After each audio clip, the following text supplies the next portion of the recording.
everybody. I'm Larry Ridley. Welcome to Madden 18 on EA Sports. In today's matchup, we've got a pair of wide receivers who certainly want to be targeted throughout the game. It's the Saints going up against the Vikings. With that, it's time to hook up with our commentators in the booth as we turn it over to Brandon Godden and Charles Davis. All right, Larry, it's one of the new jewels of the NFL, no doubt, as you get a look inside U.S. Bank Stadium here in Minneapolis. It can certainly get loud inside this building, and just a few moments ago when the Vikings were introduced, it was downright shaking in here. They're set for football as the Vikings get ready to do battle with the New Orleans Saints. Hello, folks. With Charles Davis, I'm Brandon Gaudin. And a moment ago, Larry gave us a look at the two number one receivers that'll be facing off here. But you think it's more than just one-on-one? Both these teams, they've got a number of pass-catching options. And I'm eager to see how both teams will attack the opposite defenses, because is it going to be where they're going to be a dart-throwing team, throw it short and try and make plays that way? Or will the long ball be a part of it? But you're right. Lots of options for both of these squads.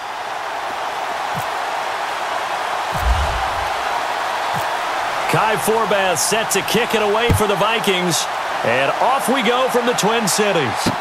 This fielded a few yards into the end zone. And he will be brought down here at about the 17-yard line.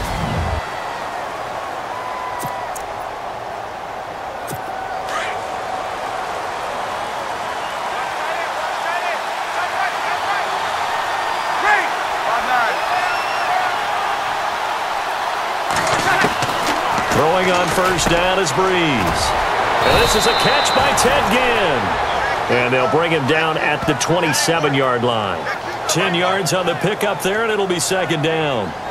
As long as you go through your proper reads and progressions, the drag route can be one of those old reliable plays, because usually it's good for a good chunk of yardage, as we just saw there. And those guys like it, right? They can get the ball with a full head of steam. Especially against man coverage, because man coverage, particularly running away from someone and not worried about traffic coming out on the other end. The tight end Josh Hill was the target, and it's third down. And the offense looking to pick up the first down after the second down incompletion.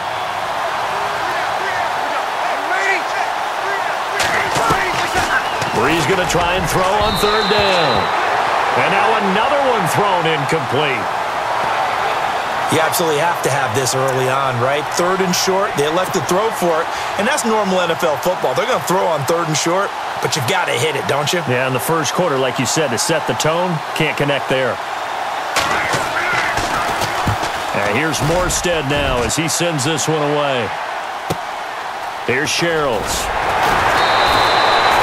Give him 11 yards that time on the return. And the Vikings will take over here, 1st and 10.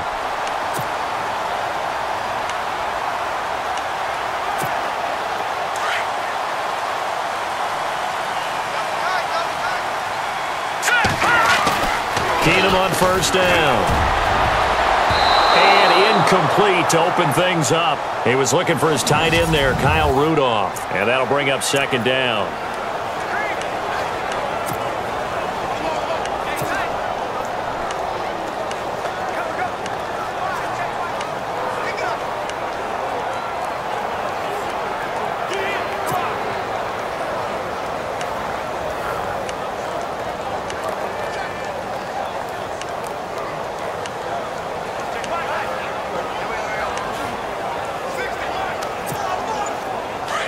Looking to jam the receivers at the line here. Press coverage look defensively.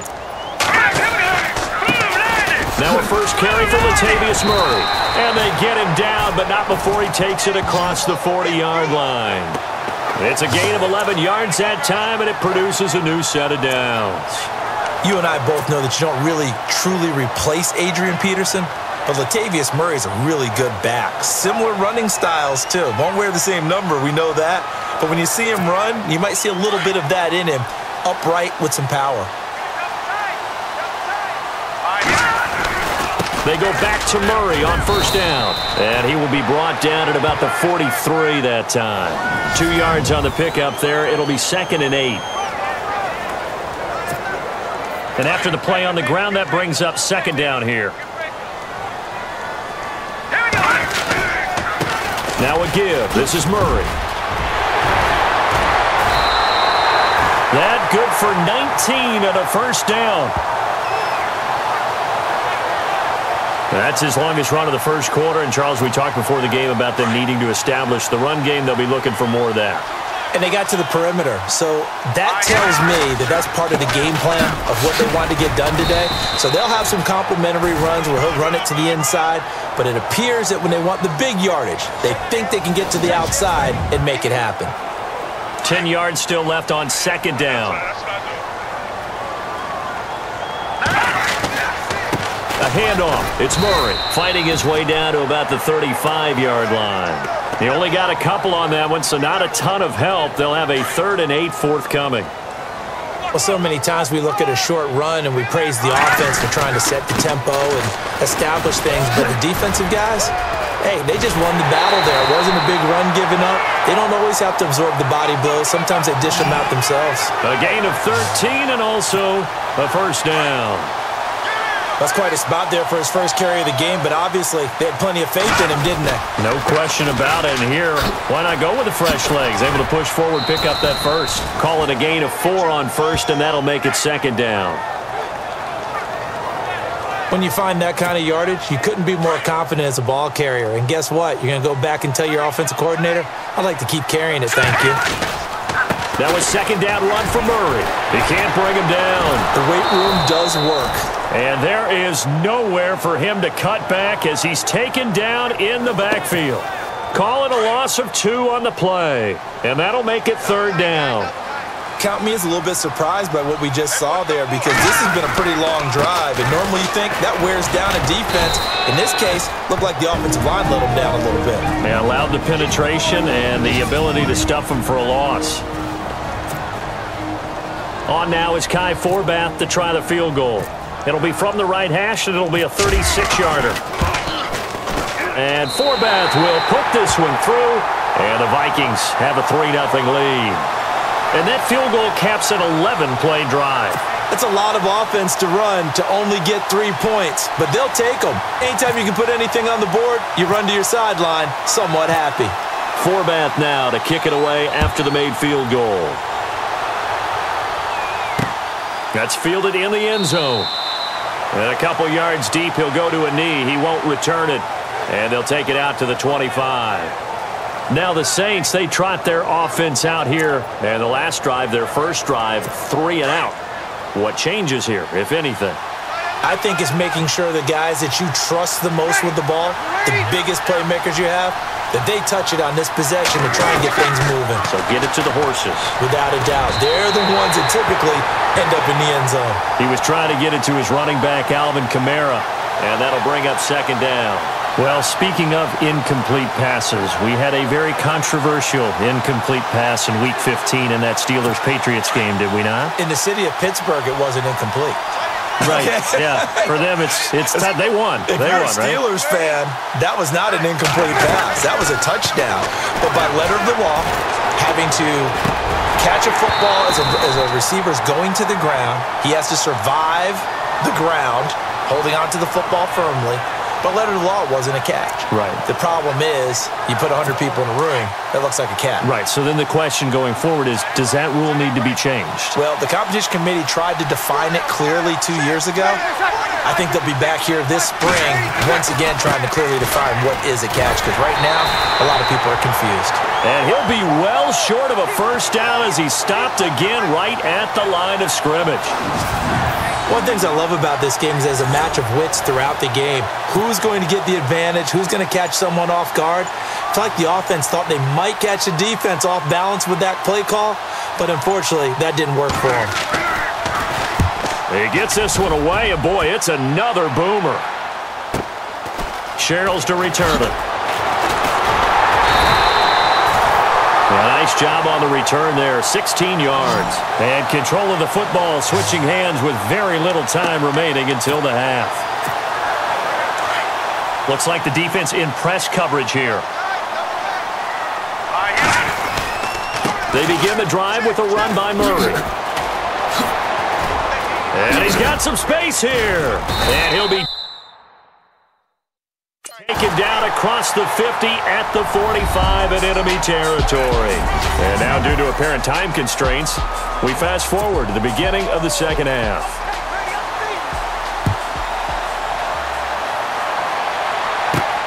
This is taken at the 3. And he'll take this across the 25, couple extra yards up to the 27-yard line. Out come the Vikings. They'll have it first on offense as we begin the third. They have the lead. Now they'll be looking for some separation here as we begin the third quarter. I like the way you termed that because now I think they go a little bit deeper into their playbook. They like what they did in the first half. That worked okay. But in order to get the separation that you just talked about, change things up a little bit. Change your tendencies. Try and hit them a little bit more with some things they didn't see in the first half. We'll see if they do just that. Again, it's Murray. And he'll get this into enemy territory, but not by much as he's down to the 48.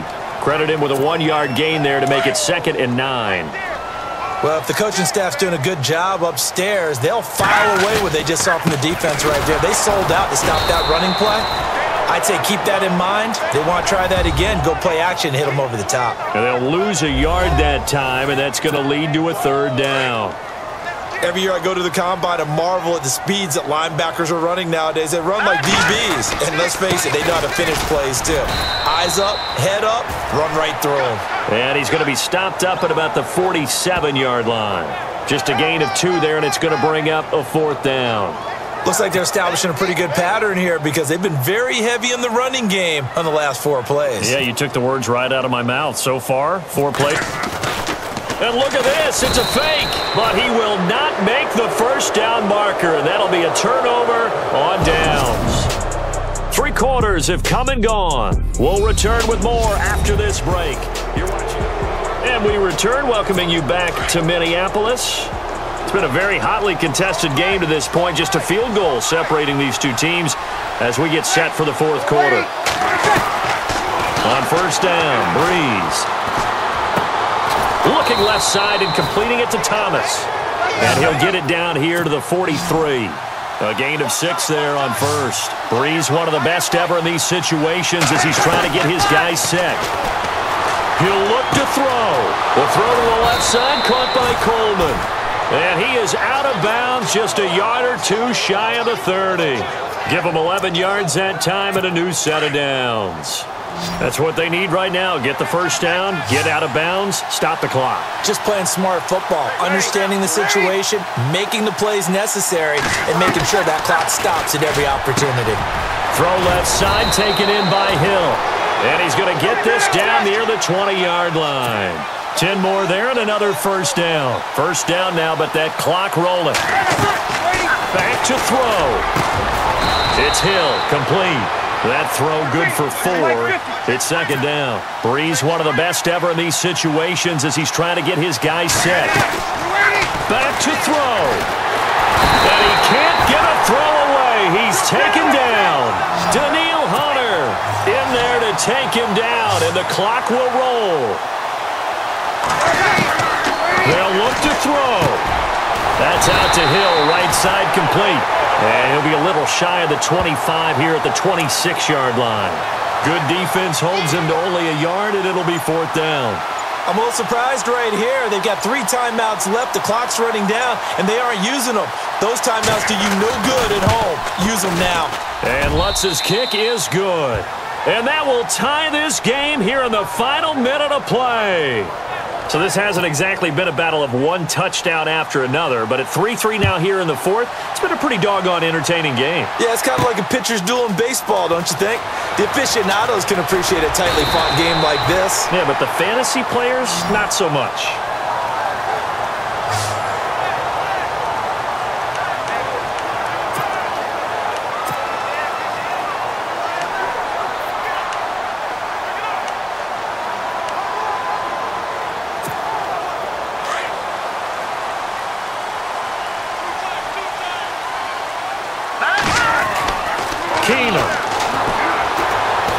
He's going to look deep down the field. It's caught. the 25. And now they're going to get the timeout. A huge play has him in field goal range with a chance to win. So now it all rests on the foot of Kai Forbath. He made his only attempt earlier. This for the win. And the clock will now stop as a timeout is called with 5 seconds left. So now it all rests on the foot of Kai Forbath. He made his only attempt earlier. This for the win. And this one is right through. And it's celebration time on that sideline as they have taken the lead in the final seconds. So it's not quite over yet, but you have to figure they pretty well got this one on ice now. And Brandon, I can't help but marvel at how calm these field goal kickers seem to be in situations like this. You know I'm shaking up here like a leaf, and I don't have to kick it. This is fielded a couple yards deep.